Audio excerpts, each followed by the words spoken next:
Hey guys, so I am back on the same spreadsheet, but I wanted to take it a step further. I didn't want to put too much into one video, but I want to take it a step further because as you're doing reach outs and inviting and following up, and you're talking to people, you're going to start getting challengers and coaches on your team. We're going to start building a team, and so um, in order to stay in the organizational mindset and to stay in the Google Docs or the Google Drive, the spreadsheet, I want to show you a step further, one step more that you could do to stay organized with who you're contacting and who you're keeping up with. So as you can see, we've got the three people from the previous video about how to know who to follow up with next.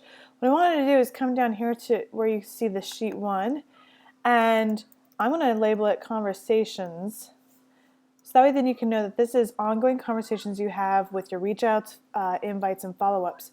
But now if you've got people who are ordering challenge packs, and you want to make sure that you can follow up with them, if they ordered a challenge pack, you want to make sure that you keep in touch with them about Shakeology. You need, and they don't have an auto ship order go through without you contacting them first. Right now, the Beachbody On Demand is a 30-day free trial. You don't want them to all of a sudden get that $40 charge not knowing where it came from. So you want to keep in touch with them and contact them before those things happen. So then you just come down here to add a sheet. And I would put in here challengers. And that way then we'll say that maybe Mary, we'll do, again, name, date ordered, program they're doing, and anything else that you want to add in.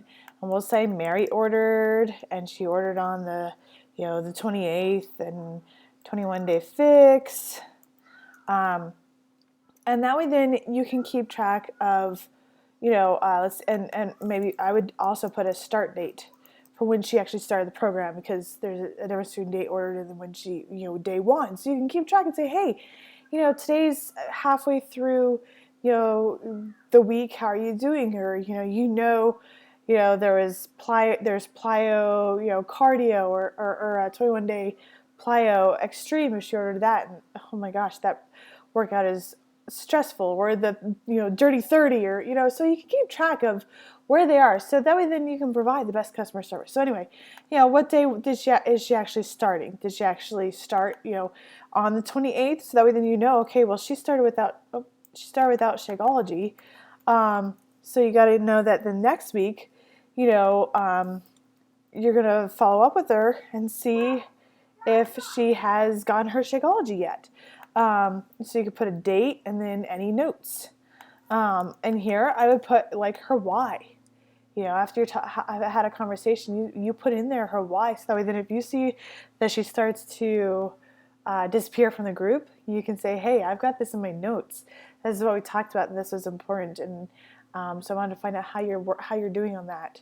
Are you making progress towards that? I noticed that you're not posting in the group. And you can even, some people actually even put have a whole entire spreadsheet. They would add another spreadsheet here for, fit and fab for fall challenge group. And they'd put all their challengers' names and the days across the top and keep track of who's posting when. For me, I just kind of keep track of the people in my challenger thing, and I take note of whether or not they are posting. So again, challengers, but then also you're going to get, let's rename this, your coaches. And so you're going to start, going in here and going, okay, name, date enrolled, their why for coaching, what program they're still doing, and their Shakeology. And then I actually, did you send a welcome email? I'd actually make a checklist here. Did you send a welcome email? Did you introduce them to the team page? Did you set up a GSR call with them? Challenge group start date that they're starting their own challenge group. Emerald goal date. And so you can enter in all the things that you need to keep track of for your coaches. Last contacted. Excuse me. Even if they are a discount coach, you don't want to sign them up, throw them in a challenge group, and then never talk to them again. Treat them like a challenge. You can keep them in the coaches, or again, put them in the challengers, but I like to keep them in coaches and last contacted, because as a coach, they're going to be charged the monthly fee. And so make sure that you contact them and keep in touch with them, even if they're a discount coach, before that happens. So they're not like, okay, wait a minute, I got a challenge pack, became a coach, Shakeology was auto shipped, got charged for the club, Beachbody On Demand membership, got charged, the $16 monthly fee, and they're going, holy cow, like, that's expensive, for surprises and, or surprise expenses popping up that I hadn't planned for. So that's the last thing you want to have happen to, a coach, especially a discount coach who wasn't expecting, or might not, have really understood all the things and wasn't inviting and able to cover those costs to the next group. So yeah, conversations, challengers, coaches. You can just, add a sheet, and, if you've got posts that you want to write, you can say, challenge group posts. Oh, there we go. Come back. Challenge group posts. This is how I started. Day one.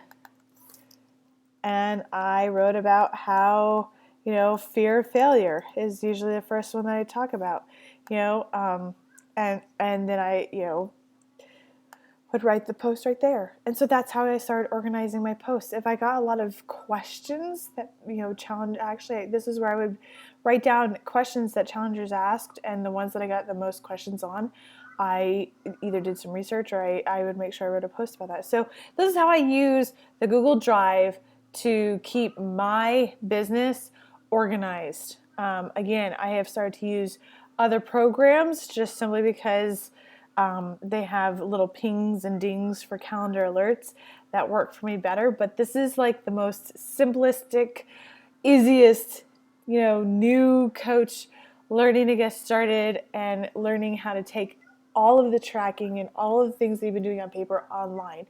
And so I hope this helps and helps you become more efficient so you can spend more of your time helping people rather than organizing the people that you're talking to.